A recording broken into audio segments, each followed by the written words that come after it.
Waktunya bersaat teduh dengan Tuhan melalui bacaan Alkitab 1 pasal sehari dalam kitab Nabi-Nabi Besar bahagian keempat seri yang ke-21.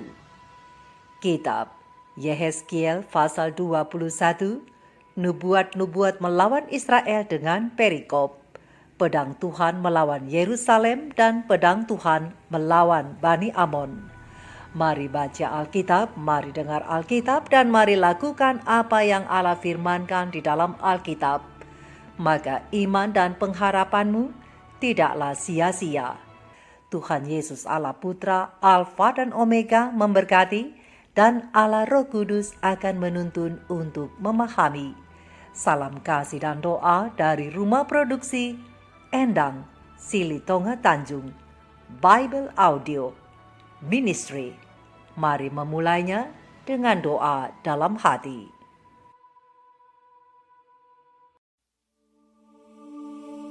Datanglah firman Tuhan kepadaku. Hai anak manusia, tujukanlah mukamu ke Yerusalem dan ucapkanlah banyak teguran terhadap tempat kudusnya dan bernubuatlah melawan tanah Israel. Katakanlah kepada tanah Israel, beginilah firman Tuhan. Lihat, aku akan menjadi lawanmu dan akan mencabut pedangku dari sarungnya dan melenyapkan dari tengah-tengahmu orang benar dan orang fasik.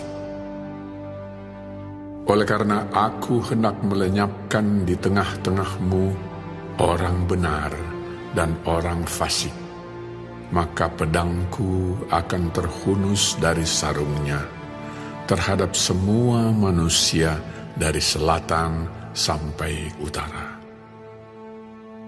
Dan semua manusia akan mengetahui bahwa aku, Tuhan, mencabut pedangku dari sarungnya, sehingga tidak akan kembali lagi ke situ. Dan engkau, anak manusia, mengeranglah di hadapan mereka seperti seorang yang tulang pinggangnya patah dan yang berada dalam kesengsaraan yang pahit. Dan kalau mereka bertanya kepadamu, mengapa engkau mengeluh? Jawablah, karena suatu berita. Kalau berita itu sudah tersiar, setiap hati akan menjadi tawar, dan semua tangan menjadi lemah lesu. Segala semangat menghilang, dan semua orang terkencing ketakutan. Sungguh, pasti datang dan terjadi, demikianlah firman Tuhan Allah. Kemudian, datanglah firman Tuhan kepadaku. Hai anak manusia, bernubuatlah dan katakan, beginilah firman Tuhan. Pedang yang sudah diasah dan juga digosok. Diasah untuk menumpahkan darah dan digosok supaya mengkilap seperti petir. Apakah kita akan bersuka cita? Tongkat anakku menghina segala macam kayu. Pedang itu diberikan supaya digosok, supaya sedia dipergunakan. Pedang itu diasah dan digosok, supaya diberikan ke tangan si pembunuh. Berserulah dan merataplah, hai anak manusia, sebab pedang itu ditujukan melawan umatku, ditujukan melawan semua pemimpin Israel. Mereka dan umatku sama-sama dibiarkan dimakan pedang. Oleh sebab itu, tepuklah pinggangmu sebagai tanda perkabungan. Sebab pencobaan datang dan tidak suatu pun yang dapat tahan. Demikianlah firman Tuhan Allah. Dan engkau anak manusia, bernubuatlah dan tepuklah tanganmu. Biarlah pedang itu menjadi 2 kali lipat, 3 kali lipat. Itu pedang pembunuh, pedang untuk pembunuhan besar-besaran yang berkeliling menghabiskan mereka. Supaya hati mereka hancur, dan yang jatuh berebahan bertambah-tambah di tiap pintu gerbang mereka. Aku memerintahkan penumpahan darah dengan pedang itu. Aduh, pedang itu dibuat menyamai petir dan digosok untuk menumpahkan darah. Pancung yang di kanan dan di kiri, kemana saja matamu menetap. Dan aku juga akan bertepuk tangan dan hatiku yang panas menjadi tenang kembali. Aku, Tuhan yang mengatakannya. Lalu, datanglah firman Tuhan kepadaku. Hai engkau anak manusia, gambarlah 2 jalan yang akan dilalui oleh pedang Raja Babel. Keduanya mulai dari satu negeri. Buatlah sebuah papan penunjuk jalan pada awal jalan yang menuju ke masing-masing kota. Gambarlah dari jalan mana pedang itu datang melawan Raba, ibu kota Bani Amon, dan melawan Yehuda yang bentengnya ada di Yerusalem. Sebab Raja Babel berdiri pada persimpangan jalan itu, pada awal kedua jalan itu untuk melakukan tenungan. Ia mengocok panah, meminta petunjuk dari terafim, dan menilik hati binatang. Ke dalam tangan kanannya terjatuh panah tenungan mengenai Yerusalem, supaya diperdengarkannya suara orang yang membunuh dan menyerukan pekik pertempuran, supaya menyusun alat-alat pendobrak pintu gerbang dan menimbun tanah menjadi tembok pengepungan dan mendirikan benteng pengepungan. Tetapi bagi mereka, itu adalah tenungan yang menipu. Walaupun mereka mengangkat sumpah yang muluk-muluk, tetapi ia mengingat kesalahan mereka, sehingga mereka ditangkap. Oleh sebab itu, beginilah firman Tuhan Allah. Oleh karena kamu membuat kesalahan itu teringat kembali dengan tersingkapnya pelanggaranmu, sehingga kentara dosa-dosamu dalam segala perbuatanmu. Oleh karena kamu menjadi teringat kembali, kamu akan ditangkap dengan kekerasan. Dan hai engkau Raja Israel, orang fasik yang durhaka, yang saatmu sudah tiba untuk penghakiman terakhir. Beginilah firman Tuhan Allah. Jauhkanlah serbanmu dan buangkanlah mahkotamu. Tiada yang tetap seperti keadaannya sekarang. Yang rendah harus ditinggikan, yang tinggi harus direndahkan. Puing-puing, puing akan kujadikan dia, ini pun tidak akan tetap, sampai ia datang yang berhak atasnya, dan kepadanya akan kuberikan itu. Dan engkau anak manusia, bernubuatlah dan katakan, beginilah firman Tuhan Allah mengenai Bani Amon dan cercaan mereka. Katakanlah, pedang, pedang, sudah tercabut untuk menumpahkan darah, digosok untuk memusnahkan, dan supaya mengkilap seperti petir. Sedang orang melihat penglihatan-penglihatan yang menipu bagimu dan memberi tenungan-tenungan bohong kepadamu untuk ditetapkan ke leher orang-orang fasik yang durhaka, yang saatnya sudah tiba untuk penghakiman terakhir. Kembalikanlah itu ke sarungnya di tempat penciptaanmu dan di negeri asalmu. Aku akan menghukum engkau. Aku akan mencurahkan geramku atasmu dan menyemburkan api murkaku kepadamu dan menyerahkan engkau ke dalam tangan orang-orang dungu yang menimbulkan kemusnahan. Engkau menjadikan makanan api, darahmu akan tertumpah di tengah-tengah tanah itu. Dan engkau tidak akan diingat-ingat lagi, sebab aku, Tuhan yang mengatakannya.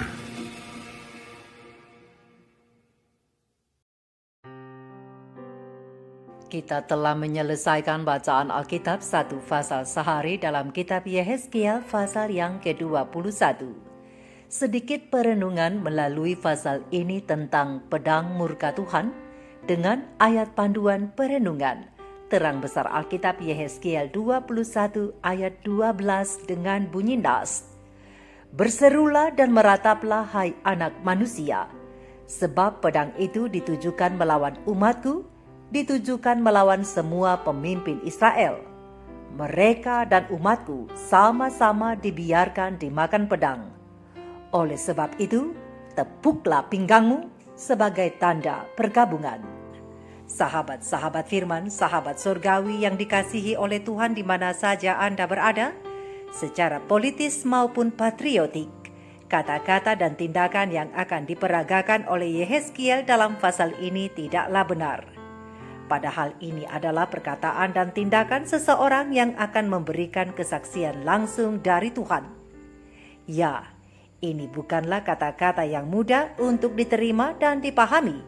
Sebab secara logika, jika satu bangsa berperang dengan bangsa lainnya, maka presentase menang diperkirakan 50-50 atau 50-50. Tapi bagaimana jadinya apabila Allah yang berperang melawan bangsa Israel? Karena ketika Tuhan berkata kepada suatu bangsa, "Lihatlah, aku menentangmu," maka pikiran yang paling cemerlang apapun yang kita miliki bahwa semuanya pasti baik dan aman, pasti akan terlempar keluar jendela. Untuk itu tanpa embel-embel demikianlah Tuhan mengumumkan melalui hambanya, Yehezkiel, akan penghakiman yang akan datang melalui pedang atas umatnya oleh orang-orang Babilonia.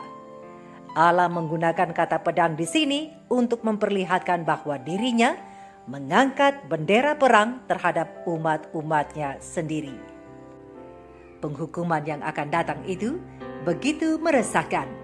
Mengapa meresahkan? Ya, karena Tuhan mengatakan pada ayat yang ketiga sesuatu yang begitu mengganggu pikiran, yaitu yang benar dan yang jahat akan dilenyapkan. Sahabat-sahabat firman, Tuhan yang kita baca dalam buku Yehezkiel sesungguhnya tidak berkeinginan menghancurkan siapapun, apalagi umat pilihannya sendiri. Akan tetapi itu semua karena peringatannya yang berulang-ulang kali diabaikan dan tegurannya yang tidak mereka indahkan. Akhirnya, milik kepunyaannya akan merasakan sakitnya penghukuman itu secara mendalam.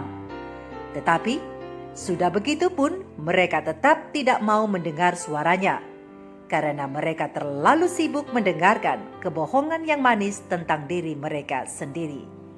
Sahabat-sahabat firman, sahabat surgawi, mengenai penghukuman ilahi untuk mereka yang jahat, mungkin kita maklumi. Tapi mengapa ikut juga di dalamnya mereka yang benar? Kita tidak dapat menggali lebih dalam untuk mengetahui jawabannya. Namun yang pasti, tujuan Tuhan dalam menghukum adalah untuk mendidik, supaya yang jahat bertobat dari jalannya yang salah, sedangkan bagi mereka yang benar, itu menjadi pembelajaran agar tidak melakukan hal yang sama, namun selalu bergantung kepada Allah. Sahabat-sahabatku, sahabat-sahabat firman, terlepas dari Israel, pernahkah kita sebagai umat Tuhan berpikir bahwa setiap pelanggaran terhadap hukum Allah adalah menghina Tuhan? Komentar Alkitab SDA Bible Commentary volume 4 halaman 1162 alinea kedua dan pena Ilham Ilahi Roh Nubuat Spiritual Gift volume 3 halaman 294 yang dicatat pada alinea yang ketiga dalam komentar Alkitab SDA Bible Commentary volume 4 halaman 1162 mengatakan, mereka yang menginjak-injak otoritas Tuhan dan menunjukkan penghinaan terbuka terhadap hukum yang diberikan dalam kemegahan di Sinai, pada hakikatnya meremehkan sang pemberi hukum yaitu Allah yang agung. Dan oleh melanggar hukum yang telah Tuhan berikan dalam keagungan seperti itu, dan di tengah kemuliaan yang tidak dapat didekati, orang-orang secara terbuka menunjukkan penghinaan terhadap pemberi hukum yang agung, dan kematian adalah hukumannya. Sahabat-sahabatku, sahabat sorgawi, sahabat-sahabat firman, oleh sebab itu, jika kita menginginkan hidup, perhatikan permata firman Tuhan yang terdapat dalam Yehezkiel 20 ayat 11. Aku, kata Tuhan, memberikan kepada mereka ketetapan-ketetapanku dan memberitahukan peraturan-peraturanku, dan manusia yang melakukannya akan hidup. Mari kita renungkan ini bersama. Tuhan Yesus memberkati. Maranatha. Shalom.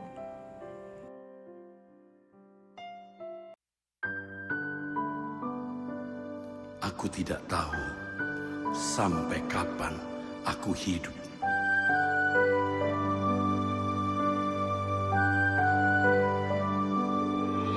Bila selama ini ku belum berkenan di hadapan-Mu,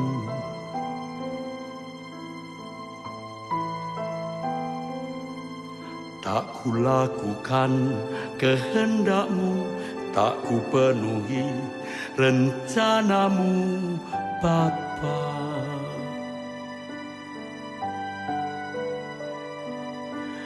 Sampai sekarang ini aku belum menjadi seperti Yesus.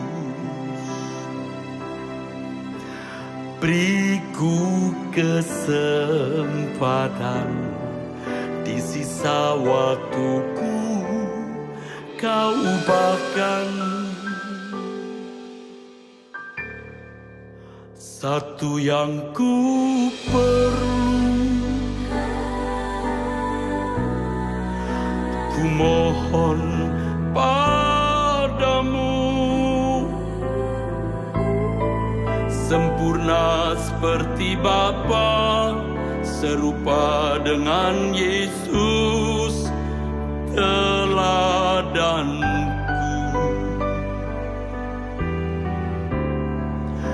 Betapa rinduku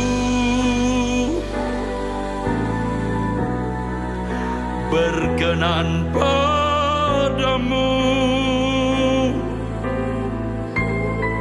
sampai di rumah Bapa ku bertemu Tuhanku, berkenan padamu.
di rumah Bapa, ku bertemu Tuhanku, berkenan padamu.